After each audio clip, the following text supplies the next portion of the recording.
El general Erich von Manstein fue uno de los más brillantes militares de la Wehrmacht durante la Segunda Guerra Mundial. Autor de la conquista de Francia en 1940 y de muchas otras victorias durante la Operación Barbarroja y en el frente oriental de la Unión Soviética, se convertiría en uno de los máximos maestros del arte de la guerra de todo el siglo XX. Erich von Manstein nació el 24 de noviembre de 1887 en Berlín, por aquel entonces en la Alemania del Segundo Reich. Su padre fue el general de artillería Eduard von Lewinsky y su madre Helene von Sperling, ambos de la casa Borchwich, que mezclaba ancestros originarios de Polonia, Prusia y Rusia. Una vez muertos sus progenitores a temprana edad, Manstein sería adoptado por su tío, el general Georg von Manstein, de quien tomaría orgulloso su apellido porque por su linaje habían pasado hasta 12 generales diferentes, entre ellos Albrecht Gustav von Manstein y Paul von Hindenburg, futuro vencedor de la batalla de Tannenberg en 1914 y presidente de Alemania de 1925 a 1934.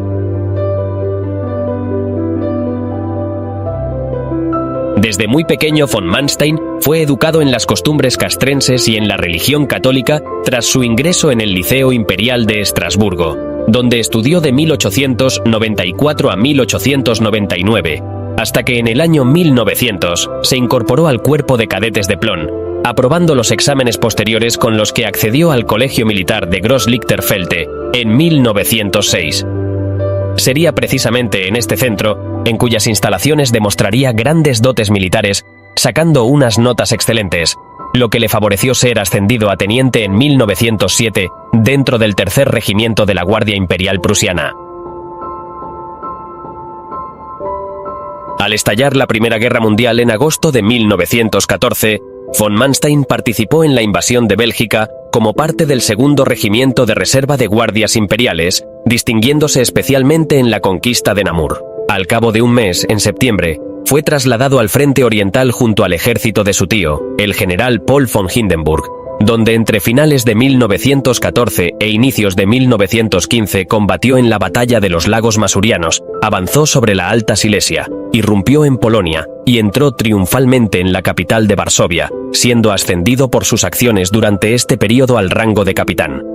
Al año siguiente, en 1916, von Manstein estuvo presente en la batalla del Somme en Francia y en 1917 en la batalla de Riga sobre Estonia. Antes de que en 1918 fuese miembro del Estado Mayor de la División de Infantería que luchó en la batalla de Reims, hasta que se produjo la derrota de Alemania. Terminada la Gran Guerra en 1918, von Manstein fue enviado a la Fuerza Defensiva Fronteriza de Breslau y posteriormente elegido como uno de los 4.000 oficiales autorizados por las cláusulas del Tratado de Versalles para constituir el ejército de la República de Weimar, Reichswehr. Al mismo tiempo en que todo esto sucedía, el capitán aprovechó sus grandes ratos de tiempo libre para formar una familia y casarse con una mujer llamada Jutta Sibylle von Loesch, a quien curiosamente pidió matrimonio 3 días después de conocerse y con la que tendría 3 hijos, Gisela, Gero y Rüdiger. Cuando Adolf Hitler alcanzó el poder en 1933, von Manstein apoyó la decisión de su tío Paul von Hindenburg, por aquel entonces presidente de la República de Weimar, de ceder la Cancillería al Führer. Sin embargo, a su muerte por enfermedad en 1934 y el acceso inmediato a la presidencia por parte de Hitler que llevó al poder al Partido Nacionalista de los Trabajadores Alemanes, von Manstein criticó a dicho movimiento por considerarlo excesivamente revolucionario y agresivo de cara al exterior. A pesar de sus quejas, fue ascendido al rango de general en 1936 y nombrado primer intendente, gracias a sus modernas teorías acorazadas con los tanques y que diseñó el boceto del poderoso cañón autopropulsado Stug. Sin embargo, cuando von Manstein denunció abiertamente la anexión del Tercer Reich a Checoslovaquia en 1938, el alto mando alemán decidió enviarlo a un destino más discreto, concretamente a la 18ª División de Infantería destacada en Liegnitz. Aquel exilio forzoso, tal y como lo consideró irónicamente von Manstein, pronto finalizó porque al año siguiente, en 1939, el general fue nuevamente llamado a filas para formar parte del Estado Mayor del Grupo de Ejércitos Sur, estacionado en Silesia que debía comenzar la invasión de Polonia. Al iniciarse la campaña de Polonia y por tanto el comienzo de la Segunda Guerra Mundial el 1 de septiembre de 1939, von Manstein dirigió al grupo de ejércitos sur cruzando la frontera de Silesia con Pomerania. Sobre dicho sector descubrió el potencial de la guerra relámpago o Blitzkrieg, consistente en la ruptura del frente mediante la arremetida de columnas de tanques actuado de forma independiente de la infantería, al mismo tiempo en que se aprovechaba la velocidad y el eficaz apoyo de la artillería y la aviación. Gracias a aquella doctrina elaborada por su amigo el general Heinz Guderian, los blindados Panzer de von Manstein arrollaron al ejército polaco en Pomerania, cruzaron el río Vístula y destruyeron a varias divisiones enemigas entre Lodz y Cracovia antes de concluir la operación con la conquista total de Polonia.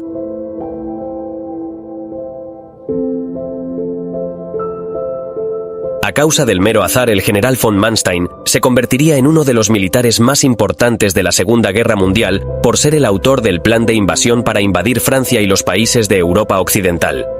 Todo ocurrió a principios de 1940, cuando después de haber estado realizando tareas de entrenamiento para el cuerpo en Pomerania, fue invitado a una comida en la Cancillería de Berlín, en la que iba a estar presente el mismo Hitler.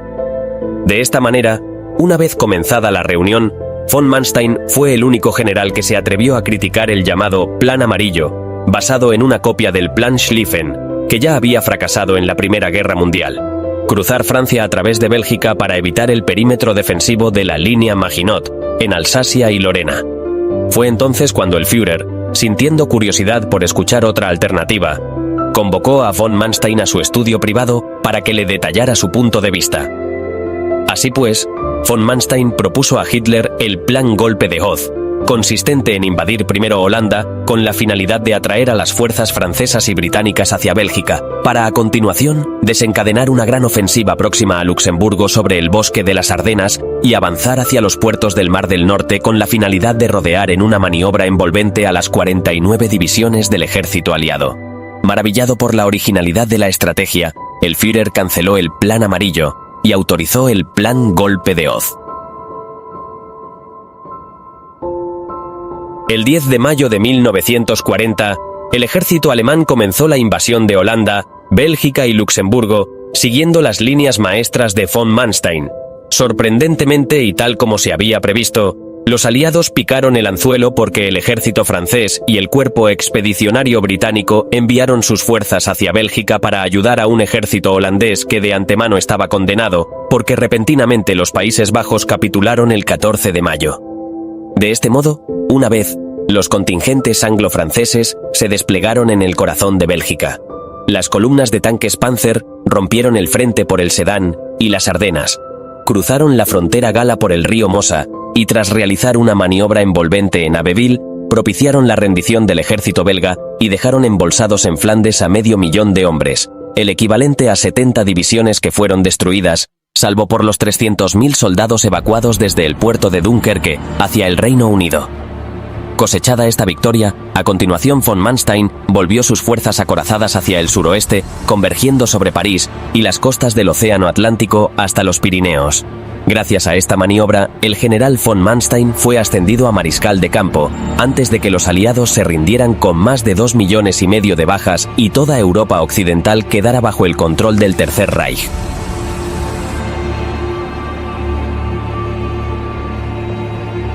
Hasta la invasión de la Unión Soviética conocida bajo el nombre Operación Barbarroja, el general von Manstein no volvería a participar en ninguna campaña sobre Europa. Al mando en esta ocasión del 56 Cuerpo Panzer, que se integró dentro del Grupo de Ejércitos Norte al frente del general Ritter von Lieb, sus tropas cruzaron la frontera con Bielorrusia y Lituania el 22 de junio de 1941. Desde entonces, y con una velocidad pasmosa, los blindados de von Manstein desbordaron a los soldados del Ejército Rojo en el río Dwina, Daugavpils y Luga, así como en la batalla de Raseiniai, donde destruyeron a 704 tanques sin apenas pérdidas propias. De hecho, durante los meses siguientes de verano, von Manstein avanzó por Lituania, Letonia, Estonia y Rusia Occidental,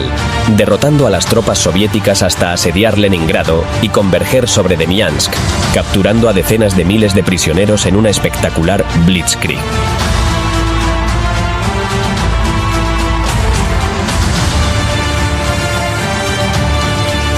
Crimea fue el siguiente destino de von Manstein en el otoño de 1941 tras tomar el mando del 11º Ejército Alemán, una fuerza dependiente del Grupo de Ejército Sur que cooperaba con el Tercer Ejército Rumano, después de que Rumanía también hubiese entrado en la contienda al lado de Alemania. Durante esta fase de la campaña, el objetivo de von Manstein consistió en conquistar la península de Crimea, atravesando la fosa tártara y el istmo de Perekop hacia Yalta y Feodosia, aunque rechazando los continuos y molestos desembarcos soviéticos que desde el Mar Negro acosaban la retaguardia y la península de Kerch.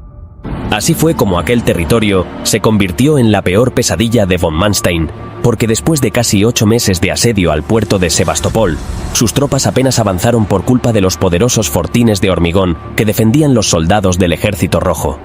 Incapaz de salir de aquella posición estática, von Manstein tuvo la ingeniosa idea de recurrir a la artillería pesada por ferrocarril, empleando a los trenes artillados Leopold, Bertha y Dora, e incluso el gigantesco mortero Thor de 600 milímetros que redujeron a escombros una por una las distintas fortalezas y búnkers del enemigo.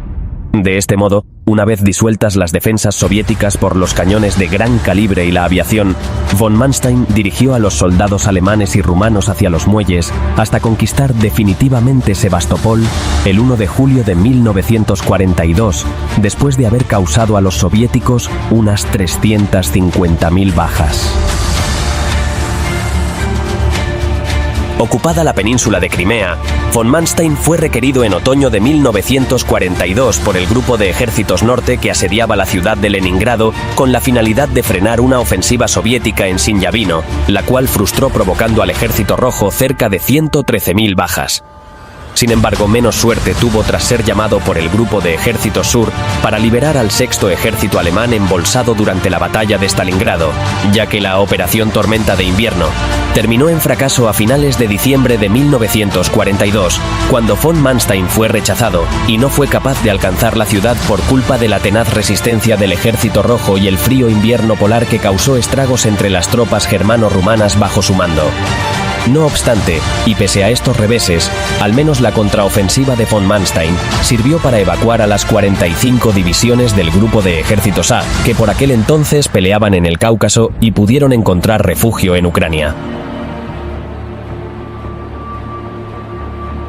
A comienzos de 1943, von Manstein intentó resarcirse de la derrota en la batalla de Stalingrado tras saber que los soldados atrapados en la bolsa habían muerto diciendo: «Manstein vendrá, Manstein vendrá». Así pues, el mariscal inició la reconquista del territorio perdido, volviendo a tomar el control de la cuenca del Donetsk y venciendo al Ejército Rojo en la batalla de Kharkov, al que con unos medios muy inferiores causó 207.000 bajas y la destrucción de 605 de sus tanques. Sin embargo, el triunfo fue efímero, porque durante la Operación Ciudadela, en el verano, también conocida como la Batalla de Kursk, sus más de 900.000 soldados y 3.000 blindados que irrumpieron en Rusia Occidental y Prokhorovka, chocando contra 1.300.000 soviéticos y 7.000 tanques, a los cuales provocaron unas bajas mucho mayores de 254.000 hombres y 6.064 carros frente a 198.000 pérdidas propias con 700 carros, no fue suficiente para retomar la iniciativa en el frente oriental, sobre todo después de la decisión de Hitler de pasar a la defensiva tras recibir noticias acerca de la invasión de Italia. La Unión Soviética demostró ser muy superior en recursos al Tercer Reich desde el verano de 1943, por lo que von Manstein intentó a toda costa mantener sus posiciones en el frente oriental, protegiendo la orilla izquierda del río Dnieper, con 1 millón de efectivos germano-rumanos que resistieron en una especie de línea elástica las continuas embestidas de 2 millones de soldados soviéticos, a los que provocó más de 1 millón de bajas. Sin embargo, y pese a tantos los refuerzos, la carencia de combustible y la falta de habituallamiento forzaron a su retirada en diciembre de 1943, perdiendo durante los combates la vital capital de Kiev. Afortunadamente, la buena gestión de von Manstein durante repliegue permitió que más de 500.000 de hombres fuesen evacuados, incluyendo una gran parte de los sitiados en la bolsa de Korsun-Cherkasy, a comienzos de 1944. La furia de Hitler ante la poca fe en la victoria de von Manstein, así como sus continuos cuestionamientos por la dirección de las operaciones bélicas en el cuartel de Obersalzberg, condujeron a que el 30 de marzo de 1944 el Führer le premiase con la condecoración de la Cruz de Caballero con hojas de roble y espadas, antes de que le anunciara su jubilación anticipada. Aquella noticia no sorprendió a von Manstein, sobre todo tras saber que su sustituto iba a ser el general nacionalsocialista llamado Walter Model, alguien que prefería decir lo que el Führer quería oír. Así pues, y a sabiendas de que el Eje iba a perder la guerra, von Manstein regresó a Alemania. Durante el resto de la Segunda Guerra Mundial, von Manstein se alojó con su familia en una casa de la Baja Baviera, donde pudo redactar sus memorias tituladas Victorias frustradas. En dicha vivienda, permaneció bajo la vigilancia de los agentes de la Gestapo hasta que el Ejército Rojo se aproximó a su hogar en 1945. Ante esta amenaza y temiendo caer prisionero de los rusos, el mariscal huyó hacia Alemania Occidental, atravesando primero Pomerania y luego la capital Berlín, hasta rendirse al ejército británico en Heiligenhafen a inicios de mayo de 1945. Cautivo de los aliados al finalizar la Segunda Guerra Mundial, von Manstein fue encerrado en el campo de prisioneros de Lüneburg, siendo posteriormente procesado en el Palacio de Justicia de Nuremberg por no haber evitado que las tropas alemanas bajo su mando hubieran cometido crímenes durante la campaña de Crimea. Curiosamente, fue defendido por oficiales británicos licenciados en Derecho y contrarios a su castigo. A raíz de tales acusaciones, se le condenó en 1950 a 12 años de cárcel, pese a ser inocente de los cargos que se le imputaron.